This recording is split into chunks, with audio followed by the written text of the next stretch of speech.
dar início à nossa aula 4 de Desenho Arquitetônico 1. Nessa aula, nós vamos ver sobre planejamento urbano, zoneamento, parâmetros urbanísticos e noções de paisagismo. Bem, planejamento urbano é uma ferramenta que age diretamente no ordenamento territorial, buscando melhorar a qualidade de vida nas cidades, desenhando o espaço urbano das cidades a partir de diretrizes e planos socioeconômicos. A intenção desse planejamento urbano é melhorar a vida da sociedade no qual ele se aplica. As ferramentas mais utilizadas pelo planejamento urbano, na sua dimensão territorial, já que ele possui diversas dimensões, mas na dimensão territorial, a ferramenta principal é zoneamento e os parâmetros urbanísticos. Tanto o zoneamento quanto os parâmetros urbanísticos variam de município para município. Em Teresina, nós temos duas leis que rege a aplicação dos parâmetros urbanísticos. É a Lei 3.562 e a Lei 3.560. Bem, zoneamento é a divisão do território municipal em áreas, tendo em vista a regulamentação do uso da propriedade do solo e do direito de construir. Uso é o tipo de função ou atividade desempenhada no lote. Pode ser uma residência, um comércio, um local de serviços, indústria, pode ter também uma atividade social desenvolvida lá naquele terreno, naquele lote. O objetivo do zoneamento é o de planejar a ocupação dos espaços conforme suas características e expectativas de desenvolvimento. Já os parâmetros urbanísticos consistem em grandezas e índices que medem aspectos importantes relativos à densidade e à paisagem urbana. É um conjunto de normas que regulam o dimensionamento das edificações em relação ao terreno onde serão construídas e ao uso a que se destinam. As grandezas urbanísticas são gabarito, afastamento, área construída e área útil construída. O gabarito é a altura máxima permitida para a edificação em uma dada zona da cidade.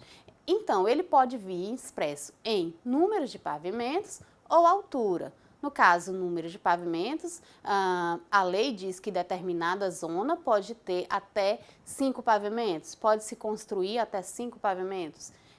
Pode ser também expresso em alturas. A lei vai dizer que em determinada área da cidade eu posso construir até 6 metros de altura ou até 12 metros de altura. Isso é o gabarito. Os afastamentos são os recuos obrigatórios da edificação em relação às divisões do lote, em relação ao logradouro, a rua, e eventualmente entre edificações do mesmo lote, em locais onde eu vou ter duas edificações em um mesmo lote. Os afastamentos eu vou ter recuo de frente, recuo de fundos e recuo lateral direito e recuo lateral esquerdo. No caso, recuo de fundos é a distância entre o fundo da edificação e o fundo do lote. Recuo de frente é a distância entre a frente da edificação e a calçada. Recuo lateral é a distância entre a lateral da edificação e a lateral do lote. A área construída é também denominada de área edificada. Ela consiste na soma das áreas de todos os pavimentos de uma edificação. Então, vamos supor que uma edificação tenha 3 pavimentos, cada pavimento contendo 10 metros quadrados. Nessa edificação, eu vou ter exatamente 30 metros quadrados de área construída. A área útil construída é a área interna total de um imóvel, correspondente à área de piso, excluindo-se as áreas ocupadas pelas paredes. Então, a área construída ela vai ser sempre um pouco maior que a área útil, porque a área útil eu vou tirar a área referente às paredes. Bem, os índices dos parâmetros urbanísticos, nós temos 3. Índice de aproveitamento, taxa de ocupação e taxa de permeabilidade. O índice de aproveitamento é a relação entre a área total construída e a área total do lote. O índice de aproveitamento, ele é calculado da seguinte forma: eu pego a área total construída e divido esse valor pela área total do lote. Ele vai ser um número, exemplificando. Em uma área onde eu vou ter índice de aproveitamento igual a 3 e eu tenho um terreno de 360 metros quadrados, eu vou ter uma área máxima a ser construída de 1.080 metros quadrados. Taxa de ocupação é a relação entre a área de projeção horizontal da edificação e a área total do lote em que será construída. A taxa de ocupação ela é expressa em porcentagem. Então, para eu fazer o cálculo dessa taxa, eu pego a área total em projeção horizontal, divido pela área total do lote, em seguida multiplico por 100. Já a taxa de permeabilidade é o percentual expresso pela relação entre a área do lote permeável e a área total do lote. Para calcular, ela também é expressa em porcentagem e para fazer o cálculo dessa taxa de permeabilidade, eu pego a área permeável, que é a área onde a água da chuva vai penetrar no solo, no caso, a área onde eu não vou ter nada construído em cima, eu não vou ter nenhum tipo de pavimentação nessa área. Pego o valor dessa área, a medida dessa área permeável, divido pela área total do lote e em seguida multiplico por 100. Nessa aula, nós também vamos ver algumas noções de paisagismo. O paisagismo trata da organização do espaço externo, buscando a harmonia entre as construções e a natureza. O paisagismo urbano deve oferecer espaços para o lazer e recreação, bem como para a realização de eventos políticos e religiosos. Em residências, o jardim torna-se um prolongamento da casa, oferecendo espaços para as crianças brincarem e realizarem atividades ao ar livre.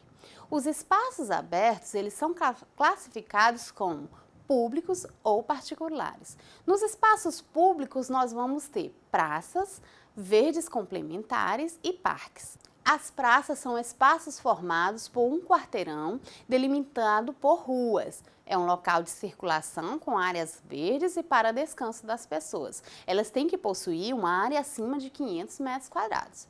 Já os verdes complementares são áreas públicas inferiores a 500 metros quadrados. Os parques, eles servem de lazer e recreação e também a preservação de recursos naturais. Na estética e composição de jardins, os elementos artificiais e os naturais fazem parte do ambiente existente ou projetado. Os elementos artificiais são aqueles que são construídos ou colocados pelo homem no ambiente natural.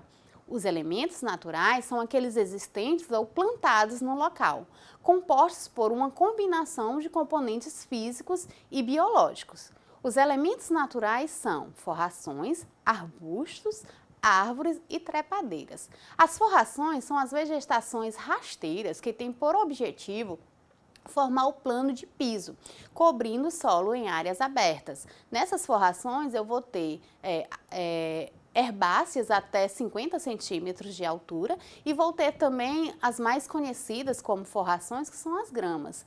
Já os arbustos, eles podem formar o plano vertical. A gente vê esses arbustos naquelas cercas vivas que dividem espaços em jardins. Já as árvores formam o plano de teto ou plano de vedação.